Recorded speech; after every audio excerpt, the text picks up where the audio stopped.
The genetics report landed in my inbox at 7:14 in the morning, the same morning my daughter was supposed to renew her vows. I was sitting at my kitchen table with a cup of black coffee, still warm enough to hold both hands around. The backyard was quiet. A cardinal landed on the feeder I'd filled the night before, pecked twice, and flew off without deciding. I wasn't watching for anything particular. I was just sitting the way men past 60 sometimes do, not quite thinking, not quite resting, somewhere in between. My phone buzzed. An email, forwarded from an old account I barely checked anymore. My son-in-law had used it as an emergency contact for something years back and apparently never thought to update it. The subject line read, "Prenatal genetic screening, results available." My name wasn't on it. My daughter's name wasn't on it either. A woman's name I didn't recognize was listed as the patient. My son-in-law was listed as the alleged father. I set my coffee down. 6 weeks earlier, I had sat in a different chair, a leather one in an office on the 14th floor of a building downtown, and signed documents transferring my lake house into a family trust. My daughter sat beside me, her hand resting on the armrest close to mine, but not quite touching. Across the table was their attorney, a man named Quinlan, whose suit cost more than my truck, and who smiled the way people smile when the outcome has already been decided. The lake house had been my late wife's family property. She'd grown up there summers. We'd taken my daughter there every 4th of July until she was old enough to stop wanting to come. When my wife passed 2 years ago, the house went to me.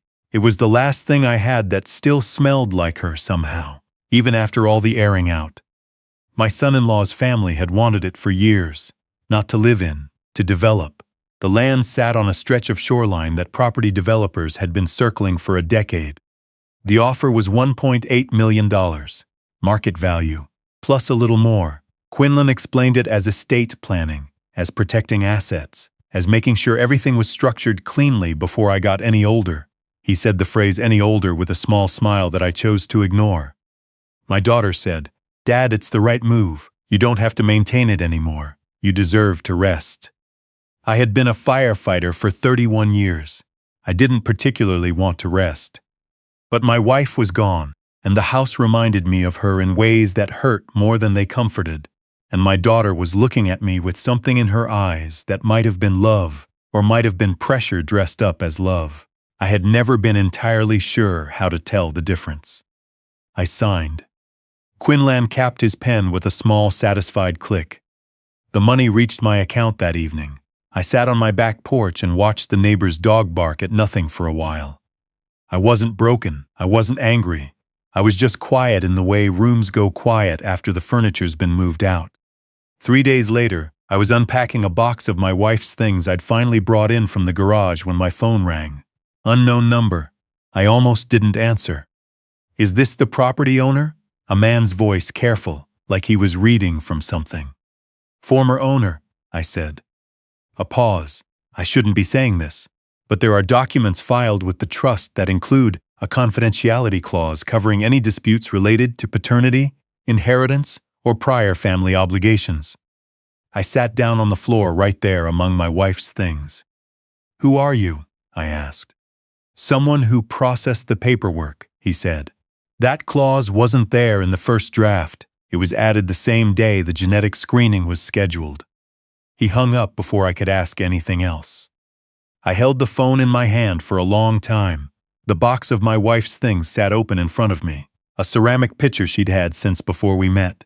A scarf I'd given her the first Christmas we were married. A small framed photo of our daughter at age 4, squinting into the sun at the lake. I put the photo in my pocket and went to find Rosemary. Rosemary had been a paralegal for 26 years, working for the same firm that handled my wife's estate. She was 71, retired now, and lived 12 minutes from me. She had the kind of mind that filed everything into categories and never lost the index. When I called and said I needed her to look at something, she didn't ask questions. She just said, "Come by after 3. I brought the trust documents, the forwarded email, and everything I'd screenshot and saved since the morning the genetics report arrived. She read quietly for nearly 20 minutes. I drank bad coffee from a machine on her counter and looked out her window at a row of rose bushes that needed trimming. "This clause," she said finally, tapping a page without looking up, is protecting someone from a paternity claim. The way it's written, it would cover your son-in-law, specifically in any dispute with a third party involving a minor child born within 18 months of this trust's establishment. They put that in a property trust document. They hid it in a property trust document, she corrected. There's a difference. I thought about my daughter. She had miscarried 14 months ago. They had told the family at dinner quietly that they were going to take some time before trying again. My daughter had seemed smaller after that. Not sad exactly, just smaller. If she's pregnant, Rosemary said, setting the papers down and finally looking at me, and it's not his. Or if another woman is pregnant and it is his, everything he's been building around that trust makes sense. She said it plainly, the way she said everything, without apology for how hard it landed.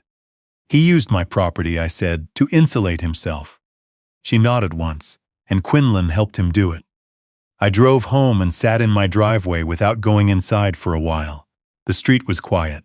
A kid 2 houses down was shooting baskets alone in the fading light, the ball hitting the backboard in a slow, steady rhythm. My daughter called that night. Her voice was bright and busy the way it gets when she's managing something, when she's keeping several plates spinning and needs everyone to believe it looks effortless. Dad, are you coming tomorrow? Ceremony's at 2. I'll be there, I said.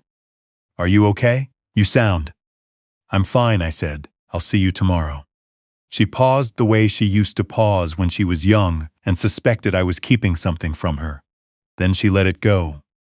After she hung up, I sat with the phone in my lap for a long time. Outside, the basketball stopped bouncing. The street went completely quiet. I wasn't angry. I hadn't gotten angry, not once, through any of it. What I felt instead was something closer to clarity. The kind that comes when you finally stop pretending you misread something and admit that you read it exactly right.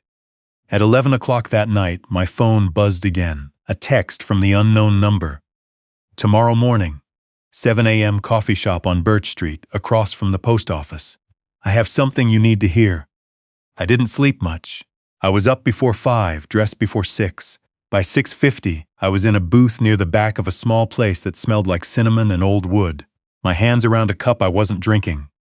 A man came in at 7:03, mid-40s, jacket zipped to the collar, eyes that kept moving to the door.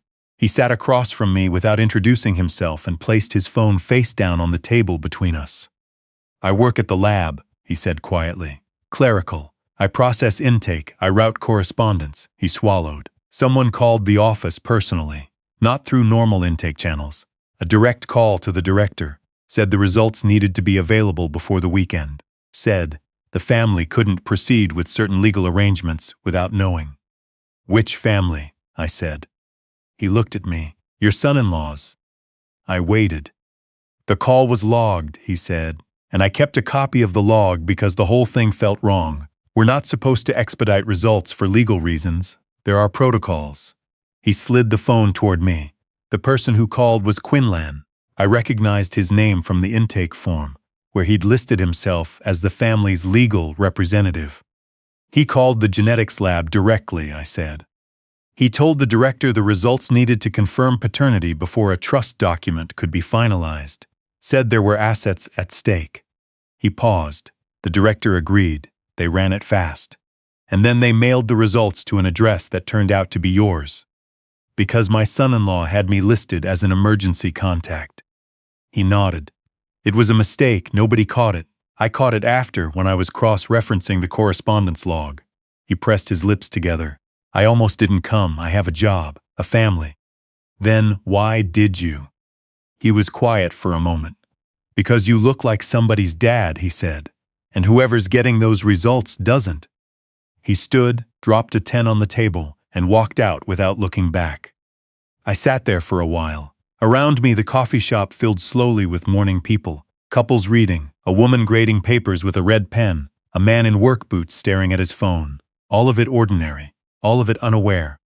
I forwarded the intake log screenshot to Rosemary with a single word, call me. She called before I'd even put my phone down. This is enough, she said. This is fraud. Manipulation of a legal process, possible breach of fiduciary duty. if Quinlan knew about the paternity situation when he drafted that trust clause. He did, I said. He had to. That clause was too specific to be coincidental. She was quiet for a beat. They rushed the results so they could know what they were dealing with before the ceremony.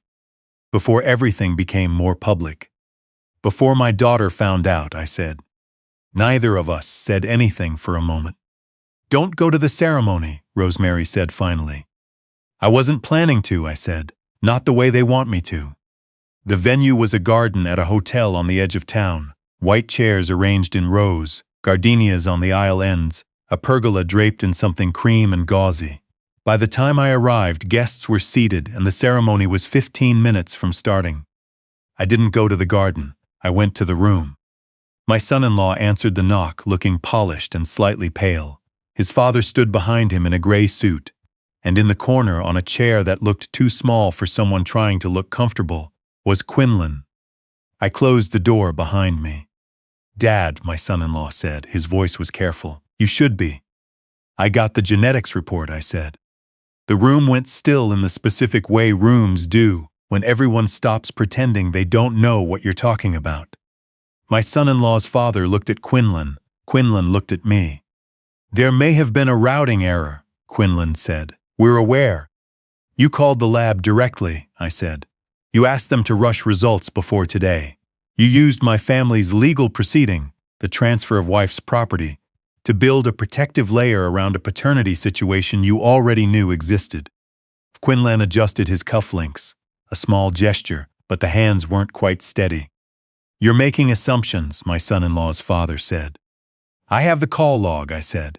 I have the intake record. I have a timestamp showing the confidentiality clause was added to the trust draft on the same day the lab appointment was scheduled. I paused. And I have a witness. My son-in-law sat down on the edge of the bed. He put his face in his hands, and for a moment he looked less like a man caught in something and more like a man who had been carrying something very heavy for a very long time. Does my daughter know? I asked him directly. He shook his head without lifting his face. She's going to, I said.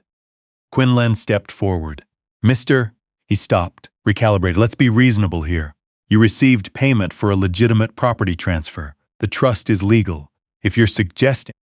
I'm not suggesting anything, I said. I'm telling you what I know. The question now is whether you want my daughter to find out in that garden, in front of 70 people, or whether you want to handle this the right way. Silence. It lasted long enough that I heard music starting somewhere below in the courtyard, something gentle and instrumental, the kind of music that tells people to take their seats. My son-in-law's father spoke first, and for the first time his voice was stripped of whatever it was usually performing. What do you want? I'd been asked that question twice in 6 weeks, both times by men who assumed the answer was money. I almost said so, but I didn't. These men didn't need a lesson. They needed a decision. I want the trust dissolved and the property returned, or the proceeds placed in an account I control without restriction. I want the confidentiality clause struck from every document it appears in, and I want my daughter told the truth today. By him, I said, nodding toward my son-in-law. Not by lawyers, not in a letter, not in 6 months. Today. Quinlan started to speak. I looked at him once, and he stopped. If none of that happens, I said, I forward what I have to the state bar, the court where the trust was filed, and every person in that courtyard. My son-in-law lifted his face from his hands. He looked at me for the first time since I'd walked in. I don't know what he expected to find there. Whatever it was, I don't think he found it. She's going to leave me, he said, quietly without drama, just a fact he was recognizing out loud. That's not mine to decide, I said. That's hers. He nodded, a slow and exhausted movement. It took until noon. There were phone calls, documents pulled up on laptops, 2 conversations I wasn't part of that happened in the hallway with the door mostly closed. Rosemary joined by phone. Quinlan stopped performing somewhere around the 2nd hour and started just answering questions, his voice flat, the careful precision of it finally giving way to something that sounded more like fatigue than anything else. By the time the papers were drafted for the trust dissolution, the guests in the courtyard had been gently told that the event was postponed. I don't know what reason was given. I didn't ask. My daughter came to the room at 12:40. I was standing by the window when she walked in. She looked at her husband and then at me, and she already knew, not the specifics, but the shape of it. Women often know the shape of things before they know the details, I've found. They give you the benefit of the doubt longer than you deserve, and then when the doubt runs out, there's nothing left to give. I stepped out into the hallway and let them have the room. I stood there for a while, looking at nothing in particular. A housekeeper pushed a cart past me. An elevator opened and closed. Down the hall, a couple walked by holding hands, dressed for something celebratory, unaware of anything except each other. My daughter came out 40 minutes later. Her eyes were red. Her dress was still pressed and perfect. She looked at me for a moment, then stepped forward and put her head against my chest the way she used to when she was small, and the world had disappointed her in some way she didn't yet have words for. I put my hand on the back of her head and didn't say anything. We stood like that for a long time. "You knew this morning," she said. "Not an accusation, just a recognition." "I knew enough," I said. "Why didn't you call me?" I thought about how to answer that. "Because you needed to be the one to hear it from him," I said. "Not from me." She pulled back and looked at me. Something moved across her face that I didn't have a name for, grief and anger, and something underneath both of them that looked, strangely, like relief. "The house," she said. "Dad, your lake house." "Rosemary's handling it," I said. "Don't worry about the house." She closed her eyes. "I didn't know about any of it." "I know," I said, and I did. We rode down in the elevator together and walked out through the lobby. Outside, the afternoon light was clean and flat, the way it gets in early autumn when the air finally gives up trying to be summer. My daughter's car was in the far lot. I walked her to it. She unlocked the door and then stood with her hand on the handle, not quite ready to get in. "Are you going to be all right?" she asked me. I thought about the lake house, about the papers I'd signed without asking enough questions, about the email that arrived while the cardinal was at the feeder. I thought about my wife, who had grown up running on that dock on summer mornings, who would have known exactly what to say to our daughter right now, in a way I never quite could. "I've been all right before," I said. "I'll be all right again." She got in the car. I watched her drive to the exit and wait for a break in traffic, and then she was gone. I stood in the parking lot for a minute. The hotel's fountain ran somewhere behind me, steady and indifferent. A valet stood near the entrance studying his phone. Somewhere down the block, a school bus stopped and a handful of kids spilled out and scattered in all directions, loud and careless and certain the afternoon would last forever. I walked to my truck. I got in. I sat with my hands on the wheel. I didn't feel like I'd won something. Winning had never been the point. The point had been to not let people erase things that mattered and call it estate planning, to not let my daughter stand at a ceremony built on a foundation that was already cracked without knowing the floor was moving beneath her. That was all. I started the engine and drove home. When I got there, I put on a fresh pot of coffee, sat down at the kitchen table, and watched the backyard go quiet in the late afternoon light. The cardinal came back. This time it stayed. Some things, I've learned, don't need a verdict. They just need air and patience, and someone willing to sit still long enough for the truth to find its way home.